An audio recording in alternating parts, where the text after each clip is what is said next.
It's time for Christmas movies and cartoons, and it seems that this year just started yesterday, but here we are already on the threshold of the New Year's.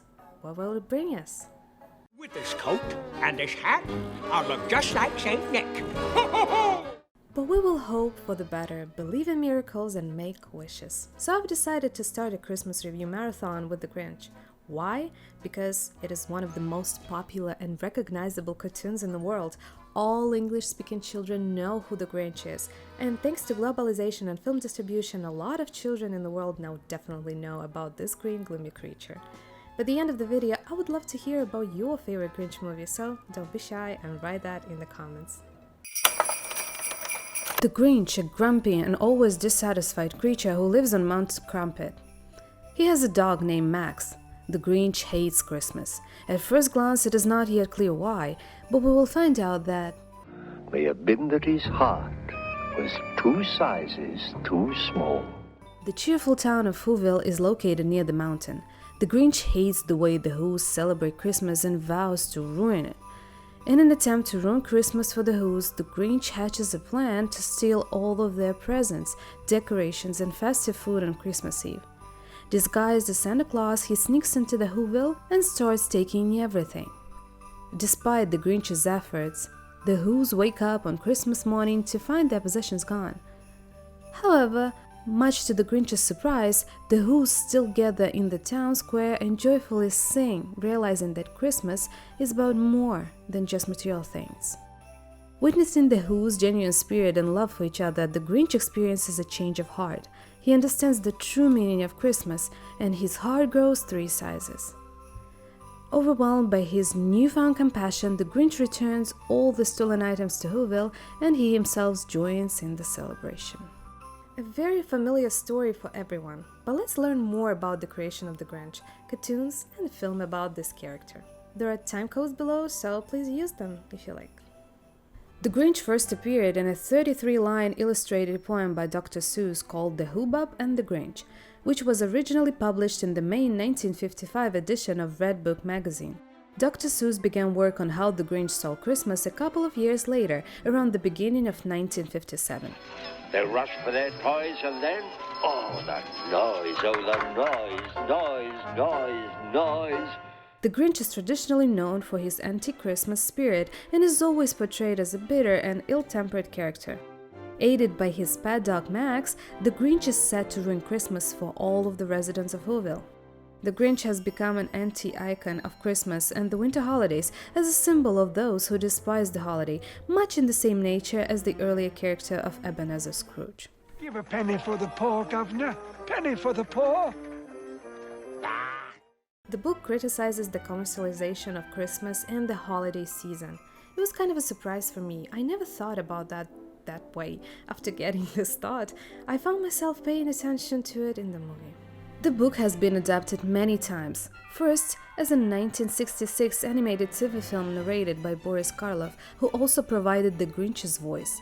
In 1977, a Halloween prequel, Halloween Is Grinch Night, aired with the Grinch voiced by Hans Conried. These were followed with the 2000 live-action feature film starring Jim Carrey, a 2007 musical, a 2018 computer-animated film starring Benedict Cumberbatch, a 2020 live television adaptation of the musical starring Matthew Morrison. The Grinch Halloween cartoon itself is drawn out and a bit strange. I could not watch it from the beginning to the end for the first time, because 30 minutes for such an animated special is a bit too much. But it was interesting from the point of view of a slice of history, no more than that. Dr. Seuss claimed he was the inspiration for the character, as his wife's health problems and his dismay with the commercialization of Christmas made him feel very Grinchish, as he looked in the mirror one year on December 26. Dr. Seuss wrote the book quickly and was mostly finished with it within a few weeks. Biographers Judith and Neil Morgan wrote that it was the easiest book of his career to write, except for the conclusion. According to Dr. Seuss, I got hung up getting the Grinch out of the mess. I got into a situation where it sounded like a second-rate preacher or some biblical truism. Finally, in desperation, without making any statement whatever, I showed the Grinch and the Whos together at the table and made a pun of the Grinch carving the roast beast. I had gone through thousands of religious choices, and then, after 3 months, it came out like that. In 1966, Chuck Jones, the legendary creator of cartoon characters like the Roadrunner, and Will E. Coyote directed the first animated version of Dr. Seuss's 1956 poem How the Grinch Stole Christmas. Jones, known for his work on Tom and Jerry, collaborated with Dr. Seuss, who was initially hesitant due to the past experiences with Hollywood. The narrator, Boris Karloff, known for his villainous roles, lent his distinctive and beloved voice to the character. Got a wonderful, awful idea. Boris Karloff, known for his role as Frankenstein monster. Despite initial concerns about bringing the beloved book to TV, Chuck Jones, the director, and his team dedicated 10 months and $315,000. If compared to today's money, it would be around $3 million, to create this half-hour cartoon. The meticulous animation with over 2,500 drawings and more than 200 backgrounds brought Whoville to life. The cartoon received mixed reviews, with some critics feeling it fell short of the book's charm. However, others praised the lively animation, superb color quality, and Boris Karloff's perfect portrayal of the Grinch. Despite the initial reception, Chuck Jones and Dr. Seuss believed in its lasting impact, foreseeing it as a Christmas TV staple. Karloff's thoughtful and understanding narration, according to Jones, played a crucial role in the cartoon's enduring process. 50 years later, a new CGI adaptation with Benedict Cumberbatch as the Grinch was released, but for many, Boris Karloff remains the quintessential Grinch. The project has its roots in the Second World War, with Jones and Geisel, real name of Dr. Seuss, serving together in the Army's motion picture unit. In his autobiography, Jones says Geisel's book was perfect for animation because you can say a Grinch wants to steal Christmas, and you don't need to know anything more about him. He's just a villainous Grinch who hates Christmas. It was a difficult time for Karloff. The horror star was 79 and sick. He would pass away 3 years later. However, Grinch earned him a Children's Recording Grammy, his only major award. I like this cartoon. It's not the one that I watch every Christmas, but it's definitely one of the most memorable ones. Great narration, nice picture, and entertaining, as well as clear morale. What else do you need for a children's movie? Now, all of a sudden, you immediately hear the bass clef voice. Maybe in your mind's eye, you even see the classic grain animation too. Or you see it on the screen.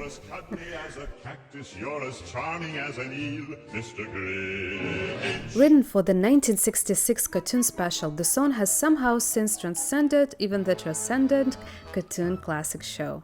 Dr. Seuss also wrote the song lyrics that accompanied the animated television version of the holiday special, which came out nearly a decade after the book. The music was written by Albert Hogg, German-American musician who was born in Berlin and escaped Hitler's army by fleeing to Rome and then America in 1939. The classic song was performed by singer Thurl Arthur Ravenscroft, an American actor who known for his bass voice. Notably, he also voiced Frosted Flakes' Tony the Tiger for 50 years. You can make this stuff up. Frosted Flakes have the taste adults have grown to love. They're great! For a long time, Ravenscroft went uncredited on the song.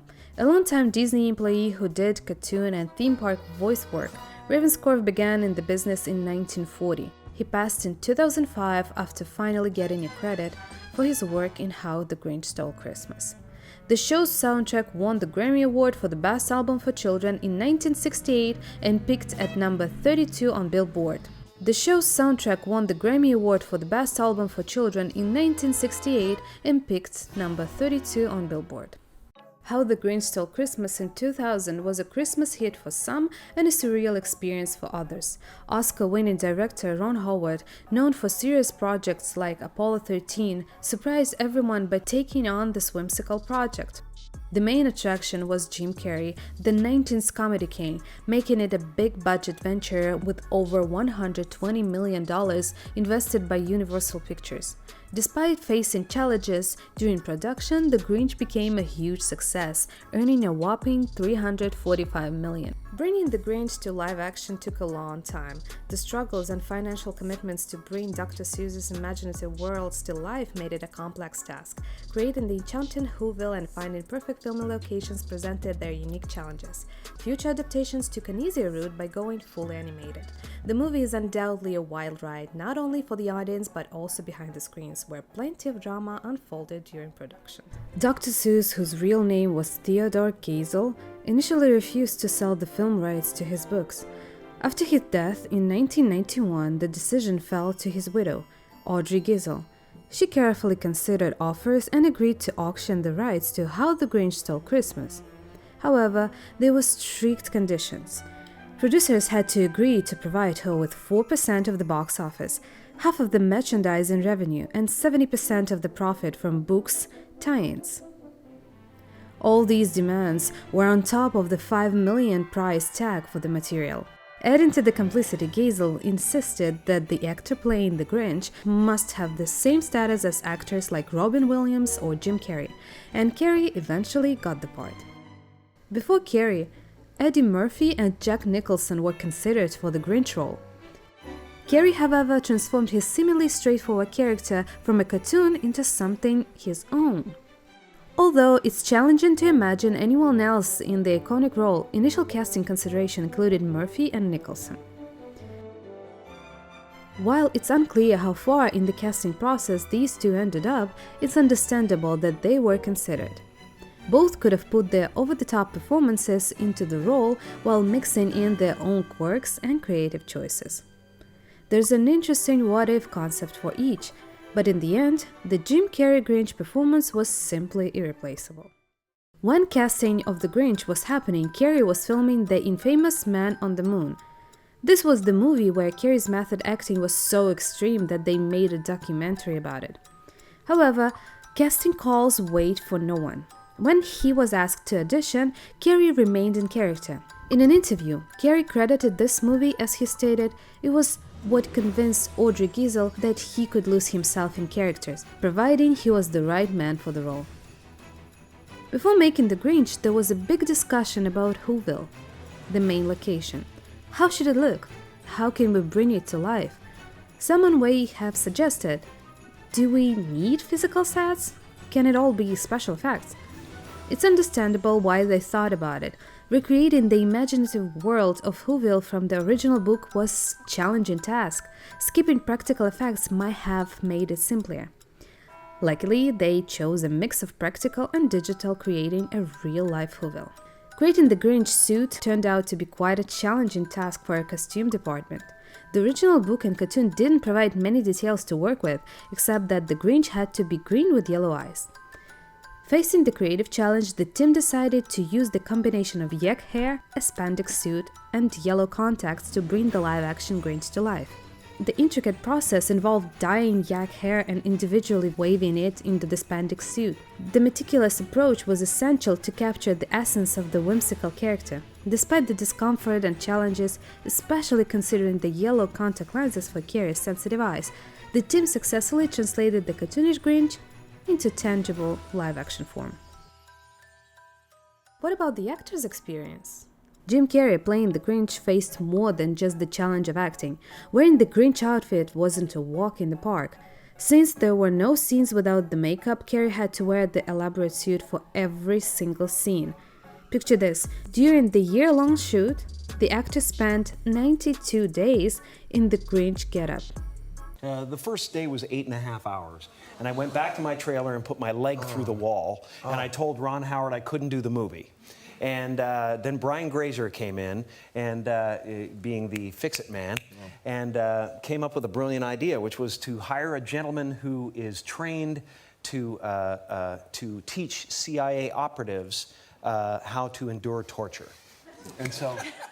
The extensive and repetitive process speaks volume about Carrey's dedication to the craft. Despite the discomfort and physically demanding nature of the role, he embraced the challenge, bringing the Grinch to life on screen. It's a testament to both the actor's commitment and the creativity of the costume team that they could seamlessly translate an animated character into a live-action spectacle, even with the added complexity of an intricate costume. The famous tablecloth scene. It's a memorable one for Grinch fans.